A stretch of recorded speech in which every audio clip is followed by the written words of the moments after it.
بسم الله الرحمن الرحيم وبه نستعين. اليوم بتكلم عن موضوع قضية الإيجارات وعدم سداد المستأجرين الأجرة والمشاكل اللي قاعد تترتب في حالة عدم سدادهم.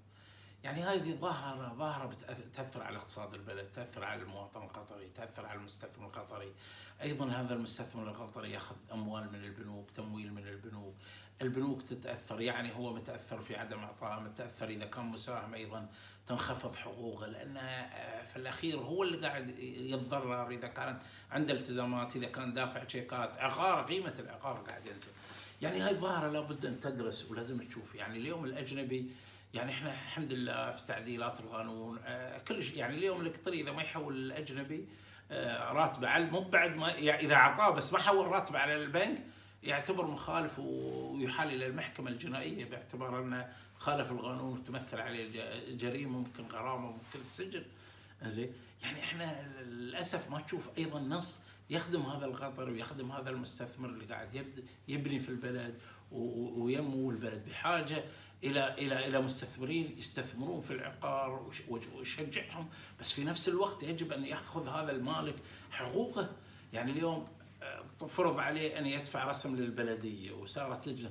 انا يعني ما نحتاج احنا، يعني بعض الاوقات هذا ملك المواطن القطري والمستاجر جاي بارادته انه يستاجر. يجب ان العلاقه بين المالك والمستاجر هي علاقه تعاقديه، يعني ارادتين هي اللي تتوافق. ما يجيني المشرع يحاول يقول لي ما تطلعه، زي ما سدد لي الاجره.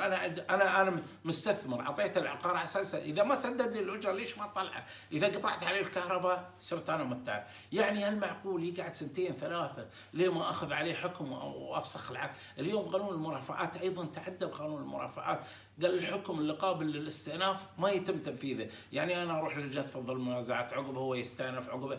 يعني هذا شيء غير منطقي. يعني انا اليوم عندي مقترح اقدمه حتى ان التشريع يواكب التغييرات. روحوا اعملوا احصائيه، شوفوا الاحصائيه، شوفوا العدد الكبير الهائل اللي ما قاعد يسدد الاجره.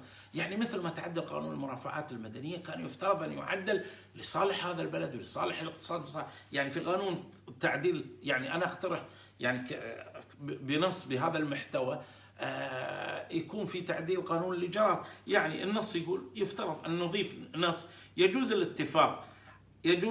الاتفاق على ان يعتبر العقد مفسوخ من تلقاء نفسه دون حاجه الى حكم قضائي عند عدم الوفاء بالالتزامات الناشئه عن الايجار هو التزام، ويكون المحررات المثبته لهذه العلاقه الايجاريه وشروطها وانتهاء قوه السند التنفيذي بعد توثيقها بحضور اطرافها. انا اليوم اوثق العقد، اروح ادفع رسم البلديه، زين ليش تخليه عليه؟ بدل ما انا اروح المحكمه واروح محكمه الاستئناف، اروح محكمه، عطني هذا العقد، هو وافق ووقع العقد، عطني اروح للمحكمه التنفيذ واخلي العقار خلال شهر. بس على اي اساس؟ باي منطق تقعد تخليه يقعد في سنتين وما يدفع لي، وبعدين تصير لي مشكله لما اروح انفذ ما احصل الفلوس، يا اما الاجنبي سافر يا اما ابعد، وهذا زين من دفع لي حقوقي؟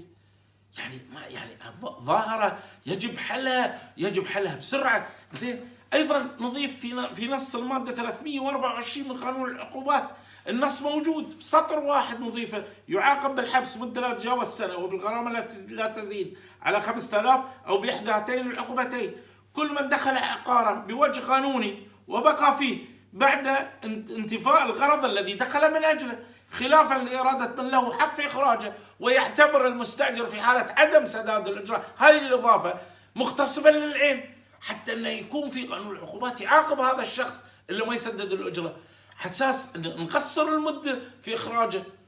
يعني الأجنبي لما يطلع من بيتي عقب ما خلص يروح بيت ثاني بعد، زين لازم تكون في دراسة، لازم تكون في مكان مركز معلومات أنا أعرف أن هذا المستأجر أروح أسأل عنه، أحصل له هذا المستأجر معمول بلاك ليست، في تحذير إنه ما نأجره حتى هو يدري.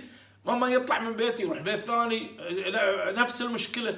فيا جماعة يعني هذه ما تحتاج كلها نص وإضافة على نص قانون العقوبات. نتمنى يعني من المشرع القطري أن يعني يتقدم ويحافظ على أموال القطريين واستثماراتهم، وشكرا.